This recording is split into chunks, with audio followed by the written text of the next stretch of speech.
அனைவருக்கும் வணக்கம். இது ஷிவ் வ்ளாக் சபரிமலை பயணம் எபிசோட் 2.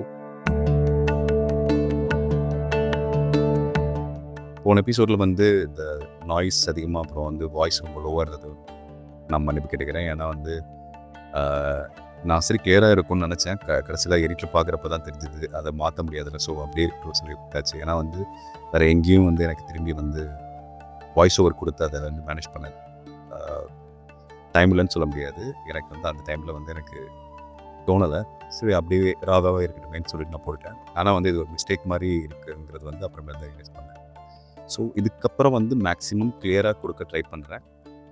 போன எபிசோடில் நம்ம சென்னையிலேருந்து கிளம்பி திருமக்கோட்டை, அதாவது எங்கள் சொந்த ஊருக்கு வந்ததை பற்றி பார்த்தோம். இங்கே இருமுடி கட்டத்துக்கான முக்கிய காரணம் என்னமோ அதே மாதிரி இந்த ஊரை பற்றியும் இந்த ஊரோட வரலாறு பற்றியும் இந்த ஊரில் இருக்க வரலாறு மிக்க சோழர் காலத்தை சிறப்பு மிக்க கோயில்களை பற்றியும் பார்க்கலாம். அதே மாதிரி நிறைய கோயில்களும் இருக்குது. அது எல்லாத்துக்கும் உங்களை கூட்டிகிட்டு போகணுன்னு ஒரு ஆசை. கண்டிப்பாக மேக்ஸிமம் எல்லாத்தையுமே கவர் பண்ணணும்னு நினைக்கிறேன். வாங்க வீடியோக்குள்ளே போகலாம். சுவாமியே சரணமே.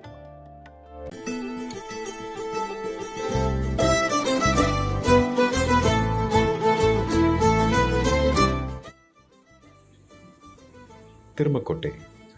இந்த ஊருக்கு திருமக்கோட்டைன்னு பேர் வந்த காரணத்துக்கான கோவிலை தான் இன்றைக்கி நம்ம பார்க்க போகிறோம். இப்போ நம்ம நேராக எங்கே போயிட்டுருக்கோம்னா திருமலை ஞானபுரீஸ்வரர் கோயிலுக்கு தான் போயிட்டுருக்கோம். அந்த கோவில் கிட்டத்தட்ட 1000 வருஷம் பழமையானது. நம்மள பல பேருக்கு நம்ம ஊரில் இருக்க, நமக்கு வீட்டு பக்கத்துலேயே இருக்க பல கோயிலோட வரலாறு நமக்கு தெரியாமல் போயிடுச்சு. நம்ம ஆல்மோஸ்ட் கோயிலுக்கே வந்துட்டோம். இந்த கோயிலில் ஃப்ரெண்டில் ஒரு நல்ல பெரிய குளம் ஒன்று இருக்குது. இந்த மழை நேரங்களில் மார்கழி மாதத்துலலாம் இந்த குளம் பார்க்குறதுக்கே அவ்வளோ சூப்பராக பிரம்மாண்டமாக குளிர்ச்சியாக இருக்கும். ராமர் போனதுக்கான அடையாளமாக இங்கே ராமர் பாதமும் இருக்குது. இந்த கோயிலோட கதை என்ன, வரலாறு என்னன்னு சொல்லி நம்ம உள்ளே போய் கொஞ்சம் கொஞ்சமாக பார்ப்போம். இந்த சிற்பத்தில் இருக்கிறது தான் கிருதசேகர சோழன் இந்த கோயிலை கட்டினவர்.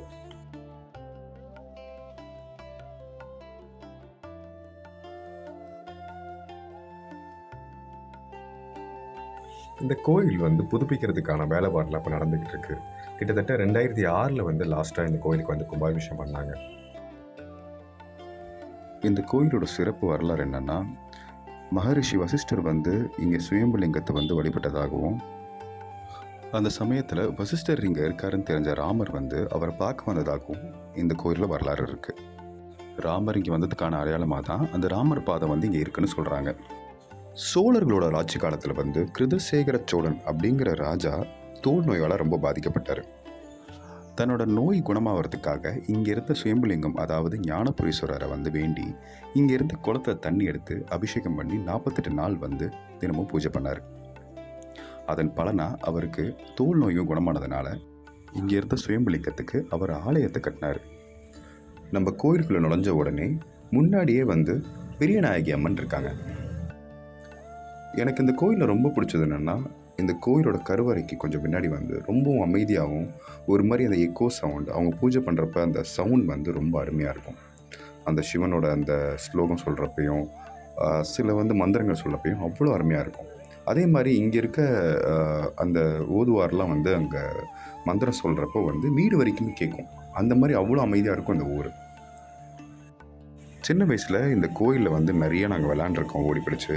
அதே மாதிரி இங்கே இருக்க ஒவ்வொரு அந்த வாகனங்கள் இருக்குல்ல, யானை, குதிரை, இது மேலெலாம் ஏறி நாங்கள் அவ்வளோ ஜாலியாக விளாண்டுருக்கோம். ஆரம்ப காலகட்டத்தில் இங்கே வெறும் சிவன், பெரியநாயகி அம்மன், அப்புறம் காலபைரவர், அப்புறம் பைரவர், இவ்வளோ தான் இருந்தாங்க. அப்புறம் காலப்போக்கில் வந்த ஆட்சி முறையில், அப்புறம் ஆட்சி வந்ததுலலாம் நிறைய கோயில்கள்லாம் கட்டப்பட்டுச்சு. இங்கே 16 வகையான பிள்ளையார்கள்லாம் இங்கே இந்த கோயிலில் இருக்குது. இது ஆஞ்சநேயர் மண்டபம். இதுக்கு முன்னாடி பார்த்திங்கன்னா ஒரு ஸ்பெஷலான ஒரு விஷயம் இருக்குது. என்னென்னா, இப்போ பார்க்குறீங்களா ஒரு பாக்ஸ், அந்த பாக்ஸ் ஒரு சுரங்கப்பாதையாக இருந்ததுன்னு சொல்லிட்டு சொல்கிறாங்க. ஒரு 90s காலகட்டத்தில் தான் அதை மூடினாங்க அப்படிங்கிறதும் சொல்கிறாங்க கவர்மெண்ட்டால். இந்த கோயில் இப்போ ஒரு கலர் பெயிண்ட் அப்படிலாம் பண்ணியிருந்தாலுமே அப்போ ரொம்ப அருமையாக இருக்கும்.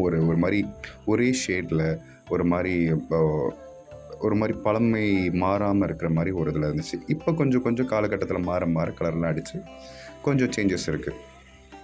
இங்கே இருக்க சுயம்புலிங்கம் வந்து திருமை ஞானம் அருடையதால் திருமை ஞானபுரீஸ்வரர் அப்படிங்கிற பேரில் வந்து அருள் பாலிக்குது. அதனாலே இந்த ஊர் பேர் அந்த காலத்தில் வந்து திருமை ஞானபுரம் அப்படிங்கிற பேரும் இருந்துச்சு. இப்போது காலப்போக்கில் வந்து அது மருவி திருமக்கோட்டை அப்படிங்கிற பேர் வந்து இப்போ அழைக்கப்படுது. இந்த கோயிலுக்கு மெயினாக வர ரீசனே வந்து ரொம்ப அமைதியாக இருக்கும், ஒரு மாதிரி ரொம்ப காமாக இருக்கும், புறா சவுண்ட் அந்த மாதிரி வந்து நிறைய விஷயங்கள் வந்து இந்த கோயிலில் வந்து சுற்றி வந்து ஒரு அமைதியை வந்து நமக்கு வந்து மைண்டில் கொடுக்கும்.